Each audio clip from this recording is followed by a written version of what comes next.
ನಮಸ್ಕಾರ. ನುಡಿಬೆಳಗು. ಅಭಿನವ ಗವಿಸಿದ್ದೇಶ್ವರ ಸ್ವಾಮೀಜಿ ಗವಿಮಠ ಕೊಪ್ಪಳರವರ ಲೇಖನ ಪವಿತ್ರ ಪ್ರೇಮ.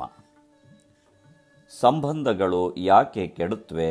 ಈ ಪ್ರಶ್ನೆಗೆ ಉತ್ತರ ಬೇಕು ಅಂದರೆ ಸಂಬಂಧಗಳು ಯಾಕೆ ಕೂಡುತ್ತೆ ಅನ್ನೋದನ್ನು ಮೊದಲು ತಿಳ್ಕೋಬೇಕು. ಉದ್ದೇಶ ಇಟ್ಕೊಂಡು ಕೂಡಿರುತ್ತೆ. ಉದ್ದೇಶ ಈಡೇರಲ್ಲ ಅಂದರೆ ದೂರವಾಗುತ್ತೆ ಅಷ್ಟೆ.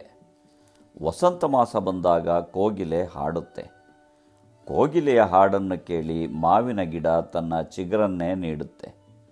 ಚಿಗುರನ್ನು ನೀಡಿದ ಮರ ಎಲ್ಲಿ ₹2 ಕೊಡು ಅಂತ ಕೇಳೋಲ್ಲ. ನಾವು ಮನೆ ಕಟ್ಟಿಸಿದರೆ ಇದಕ್ಕಿಷ್ಟು ಬಾಡಿಗೆ ಅಂತ ಕೇಳ್ತೇವೆ. ಆದರೆ ನಿಸರ್ಗದಲ್ಲಿ ಹಾಗಿಲ್ಲ. ಎಷ್ಟು ಪಕ್ಷಿಗಳು ಗಿಡಗಳ ಮೇಲೆ ಗೂಡು ಕಟ್ಟಿದ್ದಾವೆ. ಯಾವುದಾದರೂ ಗಿಡ ಬಾಡಿಗೆ ಕೇಳುತ್ತೇನೋ? ಅದು ಪವಿತ್ರ ಪ್ರೇಮ. 7ನೇ ಶತಮಾನದಲ್ಲಿ ಅರಬ್ ದೇಶದಲ್ಲಿ ಲೈಲಾ ಮಜ್ನು ಅಂತ ಪ್ರೇಮಿಗಳಿದ್ದರು. ಲೈಲಾನ್ನ ಮಜ್ನು ಬಹಳ ಪ್ರೀತಿ ಮಾಡ್ತಿದ್ದ. ಆಕೆಯ ಮೇಲೆ ಕವನ ಬರಿತಿದ್ದ.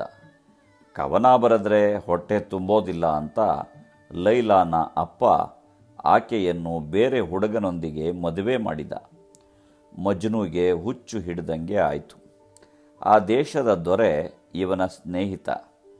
ಆತ ಮಜ್ನುವನ್ನು ಕರೆದು, ನಾನು ನಿನ್ನ ಲೈಲಾಳನ್ನು ನೋಡಿದ್ದೇನೆ. ಆಕೆ ಏನು ಅಷ್ಟು ಚೆನ್ನಾಗಿಲ್ಲ. ಈ ದೇಶದ 10 ಸುಂದರಿಯರನ್ನು ಕರೆಸ್ತೇನೆ. ಅವರಲ್ಲಿ ಯಾರಿಗಾದರೂ ಮದುವೆ ಆಗು ಅಂದ.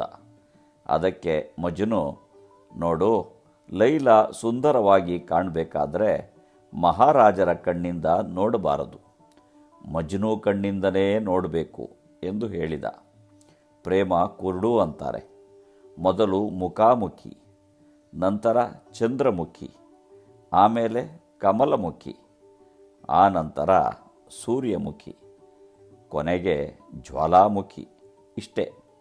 ಪ್ರೇಮ ಕುರುಡು ಅಂತ ಯಾಕೆ ಹೇಳ್ತಾರೆ ಅಂದರೆ ನಮ್ಮ ಕನಸುಗಳನ್ನು ಅದು ಮರೆಸುತ್ತದೆ. ತಂದೆ ತಾಯಿ ತಾವು ತಂಗುಳು ಉಂಡು ನಮ್ಮನ್ನು ಓದಿಸಿರ್ತಾರೆ ಅನ್ನುವುದನ್ನೂ ಮರೆಸಿಬಿಡುತ್ತೆ ಅದು. ಒಂದು ಸರೋವರ ಇತ್ತು. ಅದರಲ್ಲಿ ಒಂದು ಕಮಲ ಅರಳಿತ್ತು. ದುಂಬಿಯೊಂದು ಬಂದು ಕಮಲದ ಮಕರಂದ ಹೀರುತ್ತಿತ್ತು. ಮಕರಂದ ಹೀರುವಲ್ಲಿ ಅದು ಎಷ್ಟು ಮಗ್ನ ಆಗಿತ್ತೆಂದರೆ ಅದಕ್ಕೆ ಸೂರ್ಯಾಸ್ತವಾಗಿದ್ದೇ ಗೊತ್ತಾಗಲಿಲ್ಲ. ಸೂರ್ಯ ಮುಳುಗಿದಾಗ ಕಮಲ ಮುದುಡಿತು. ಆಗ ದುಂಬಿಗೆ ಎಚ್ಚರ ಆಯಿತು. ಅಯ್ಯೋ, ಸಿಕ್ಕಿಬಿದ್ನಲ್ಲ ಎಂದುಕೊಳ್ತು. ತಕ್ಷಣವೇ ಸಾವರಿಸಿಕೊಂಡು, ಪರವಾಗಿಲ್ಲ, ಒಂದು ರಾತ್ರಿ ತಾನೇ, ನಾಳೆ ಸೂರ್ಯೋದಯವಾದಾಗ ಕಮಲ ಮತ್ತೆ ಅರಳುತ್ತದೆ, ಆಗ ಹೋದರಾಯಿತು ಎಂದು ಸಮಾಧಾನ ಪಟ್ಟುಕೊಂಡಿತು. ಆದರೆ ರಾತ್ರಿ ಚಂದ್ರನ ಬೆಳಕಲ್ಲಿ ಆನೆಗಳು ಸರೋವರಕ್ಕೆ ಬಂದು ನೀರಾಟವಾಡಿದವು. ಆನೆಯ ಕಾಲಿಗೆ ಸಿಲುಕಿದ ಕಮಲ ಚೂರಾಯಿತು. ಅದರೊಂದಿಗೆ ದುಂಬಿ ಕೂಡ ಕಾಲನ ಹೊಡೆತಕ್ಕೆ ಸಿಲುಕಿ ನಾಶ ಆಯಿತು. ನಾವು ಕೂಡ ಹಾಗೆ ನಾಳೆ ನೋಡೋಣ, ನಾಳೆ ಮಾಡೋಣ ಅಂದ್ಕೊಳ್ತೀವಿ. ಆದರೆ ಕಾಲನೆಂಬ ಆನೆ ಬಹಳ ಸಮೀಪ ಇದೆ ಅನ್ನೋದನ್ನು ಮರೆತು ಬಿಡ್ತೇವೆ. ತುಂಬ ಜನ ಪ್ರೇಮದಲ್ಲಿ ಬಿದ್ದಿದ್ದೇನೆ ಎನ್ನುತ್ತಾರೆ. ಬಿದ್ದರೆ ಅದು ಪ್ರೇಮ ಅಲ್ಲ. ಪ್ರೇಮದೊಳಗೆ ಬೀಳಬಾರದು, ಏಳಬೇಕು. ಅದು ಪ್ರೇಮ. ಯಾವುದರಲ್ಲಿ ವ್ಯಾವಹಾರಿಕ ಲಾಭದ ದೃಷ್ಟಿ ಇಲ್ಲವೋ, ವಿಷಯಗಳ ಆಕರ್ಷಣೆ ಇಲ್ಲವೋ, ಅದು ಪವಿತ್ರ ಪ್ರೇಮ. ನಮಸ್ಕಾರ. ಧನ್ಯವಾದಗಳು.